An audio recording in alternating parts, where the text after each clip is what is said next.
Hello, welcome to an emergency podcast for the Disability Sport Info Show. I thought it'd be a good idea to do a special episode following the UK general election that we've just had. So, if you're not aware, which would be interesting unless you are not in this country, perhaps you are not been following it very closely, but there has been a Labour landslide. So, we've had 14 years of various different forms of the Conservatives in the government. First of all, as a coalition from 2010 to 2015, and then as a single party from 2015 to 2024. So, what does this mean for disability sport? And so I just wanted to have a quick reaction and a quick focus on what this potentially could mean for disability sport, specifically at the grassroots level moving forward. So I think the first big thing to reflect on is that there will probably be a change in strategy. So the current strategy is Get Active, that was introduced last year. Now, the headline figure overall was that 3.5 million more people were to be active by 2030. It's probably quite unrealistic to expect that figure. And some of the criticisms, or at least certainly from my perspective, being potentially cynical, would be that, there was a recognition that it might have been quite difficult for the Conservatives to remain in power after the general election. And so having a nice figure like 3.5 million, or, it gets good headlines, gets good sound bites, but they didn't probably have to worry about delivering that particular figure. I recently hosted a live recording of the podcast. It was on the 17th of May at the University of Hertfordshire's Festival of Ideas. And the panel were considering the Get Active strategy and its relevance for disability sport. And the panelists, which were made of Laura Horton from Disability Rights UK, Emma Richardson, Dr. Emma Richardson from the University of Worcester, Professor Hayley Fitzgerald from Leeds Beckett, and Joseph Baines from London Sport, we all concluded effectively that the Get Active strategy in its current guise was not going to be able to deliver the target that it set out to achieve for disability sport. Namely, that the Get Active strategy wanted to get 700,000 more people, disabled people, active by 2030. The panel did not think that was achievable in its current format. Excuse me, and in its current machinations in terms of the Conservative government. So now we have a different government in charge. So does that mean we're going to stick to Get Active strategy, or are we going to create a new strategy? I think likelihood is there's going to be a new strategy. Always when governments come in, they want to put a new spin on things. Labour got a significant majority in the 170s in terms of their majority. So there's definitely space for Labour to be able to create a new framework. Now, from my perspective, what I'm thinking here is how big, in terms of the priority list, is sport going to be? Certainly for the grassroots perspective. There's so many other priorities that Labour are focusing on at the moment. And in terms of their manifesto, you can quite clearly see it's looking at getting the NHS waiting lists down. It's about getting more people into work. It's getting more teachers. It's trying to stop the boats, etc., etc. Sport doesn't really feature very heavily. When you're looking at the manifesto, there isn't a huge amount on sport, mainly about how you'll be able to still deliver high-class sporting events, etc., but not really much about sport. There was a bit about football governance and putting that regulation, the bill into regulation in terms of the charter for football, but very, very, very little detail about sport in the Labour manifesto. So it's not quite clear in terms of what's actually going to happen when it comes to sport, and specifically grassroots sport. Another fly in the ointment here, when we're considering what's going to happen for sport, is that the intended Secretary of State for Culture, Media and Sport did not get her seat. So it was Thangam Debonair in Bristol Central lost to Carla Denyer of the Greens. And so there has been a kind of a big focus from, just for a bit of context, been a big focus from Keir Starmer to try and have a settled positions in terms of the government and the ministerships. So those who've been doing the shadow versions of the current positions in government in terms of Secretary of States and minister positions were probably going to be transferred over. Now I'm recording at 10:45 in the morning on Friday, 5th of July. So of course the cabinet has not been confirmed. The likelihood is that many of the high profile positions in terms of the shadow positions like Shadow Chancellor, shadow education secretary, etc., are going to be filled, are therefore going to be in the cabinet as those positions. So Rachel Reeves is probably going to be the chancellor, and you're going to have Bridget Phillipson as the education secretary, probably going to have David Lammy as foreign secretary, etc., etc. When it comes to the shadow or the secretary for the culture, media, and sport, we don't have that situation because the supposed candidate, Bangam Debonair, did not make it.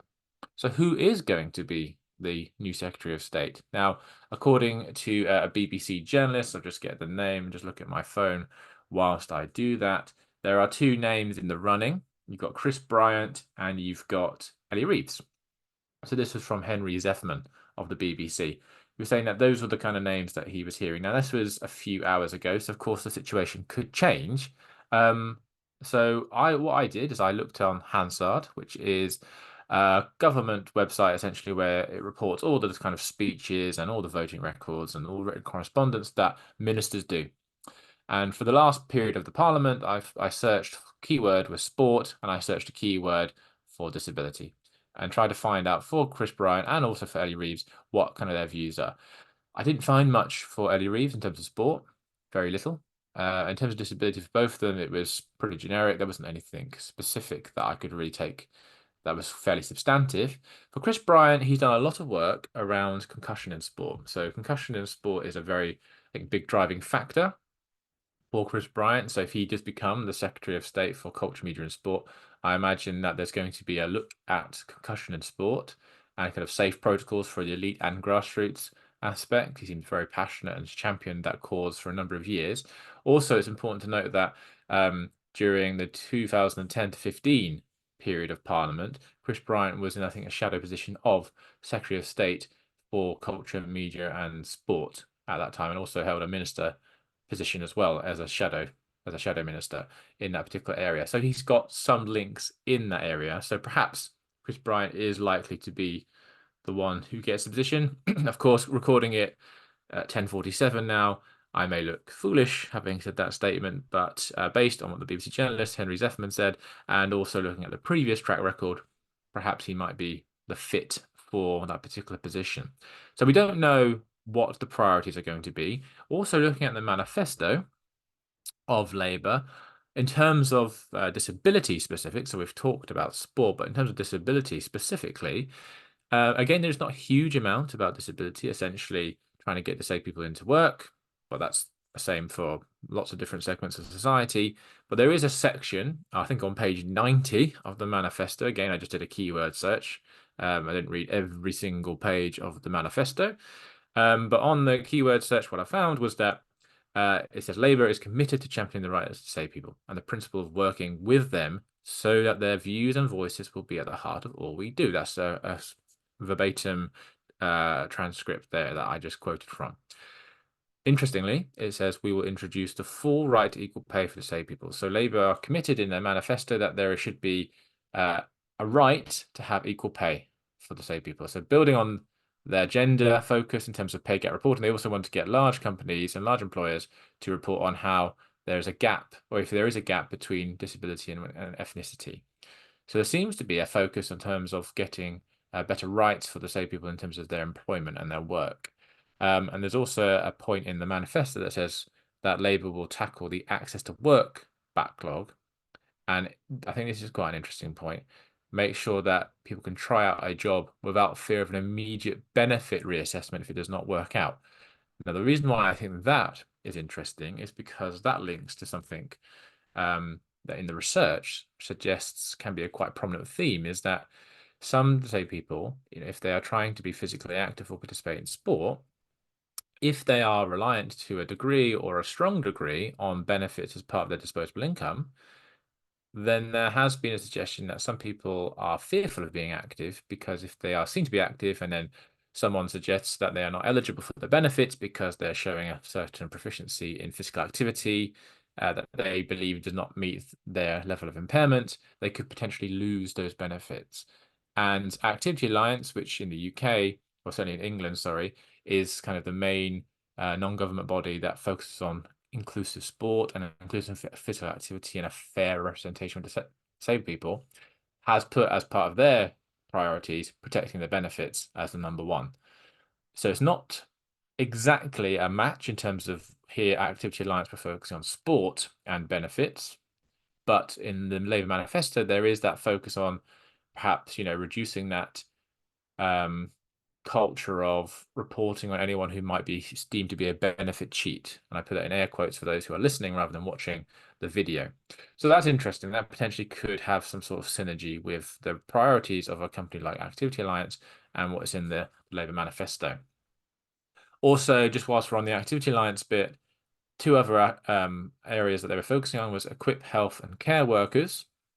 So a better integration between the health and care sector and sport and physical activity. Again, there isn't much in the manifesto from Labour about what they will do for sport, but there is definitely a focus on trying to reduce waiting times for the NHS, to invest in the National Health Service, and to support care. Liberal Democrats, as the opposition, will probably put a little bit of focus on the care sector and the care challenges that exist.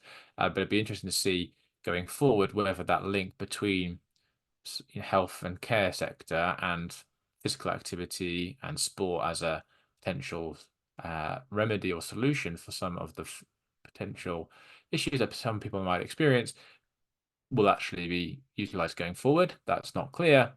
And the other priority the Activity Alliance had was increasing accessible outdoor spaces. I haven't seen huge amounts in the Labour manifesto about that, so we'll wait to see whether that is actually going to happen. But let's get back to the Get Active strategy. Like I said, I'm pretty sure there will be a revised version of Get Active, if not a complete rip-up of it. A, because I think it's unrealistic, the targets that were in Get Active, and B, like I said, new governments like to put a new spin on things, and as part of kind of putting their stamp on the work that they're doing. And so it's likely that Get Active will probably not survive this term of the Parliament. The target is probably unrealistic. The 700,000 disabled people more active by 2030. So it'll be interesting to see what target, if any target, is provided for more physical activity and sport. But there are a number of challenges. There are a number of challenges that are going to await this Labour government. So during the campaign, if you are not from the UK context, or even if you are from the UK context and were not intrigued or enthralled by the very long campaign period, lots of talk has been about the tax, or the Conservative claims are about tax for Labour. Labour have been very clear about many different taxes that are not going to go up, but then equally at the same time, the Institute of Fiscal Studies were saying that there are a number of cuts that are priced in terms of what public sector and services are going to experience based on the current projection for what the budgets have been agreed. And so without raising tax or finding another way to raise money significantly, the choice essentially is either raise tax, invest in public services, or keep taxes as they are, but actually you're going to have a cut of public services. So if we're thinking about that as a priority or a challenge, how is that going to be resolved? And if there is not a support for public services because of the tax agenda being kept as it is now, as part of the pledges that were made, then that's going to be really tricky to try and support, to say people to be active and participate in sport. We know from the research that disabled people generally do use public sector services more than non-disabled people when it comes to sport and physical activity. So if there are challenges to the services that I provide, that's going to hinder attempts to try and get more people active. Also, another point to consider is that it's going to be very low on the priority list. Like I said earlier, there's a lot of work that Labour need to try and do, and a lot of challenges for the country. So sport and physical activity will probably be quite low in terms of the priority going forward. And also, if we're looking for local solutions to some of the physical activity and sport challenges that we experience, a lot of local councils, a lot of local authorities have got significant financial constraints too. So again, what is going to happen there? And I think a final point, just as a quick kind of reaction to the Labour landslide, is that there needs to be a consultation with disabled people. Well, Laura, when we had our live event a few months ago now, she was referring to the fact that it kind of felt like the strategy was talking about disabilities as if there was no consultation process, there was no co-production, and I think that's important. There needs to be an understanding of how can we all work together to support the end goal, the end target. And I think that one other final point is that targets are important, numbers are important, but also we need to consider the experiences of physical activity and sport. And this is something that Professor Fitzgerald talked about. Are we able to offer a compelling opportunity and experience for, say, people to be active and to participate in sport? And if so, that potentially might help with a more regular participation rather than just focusing on numbers. So lots to consider. First reaction recorded 10:45, 10:55. So who knows what the situation will be like when you're listening to this or watching this video. But it's something to consider, and it's definitely going to be an interesting period.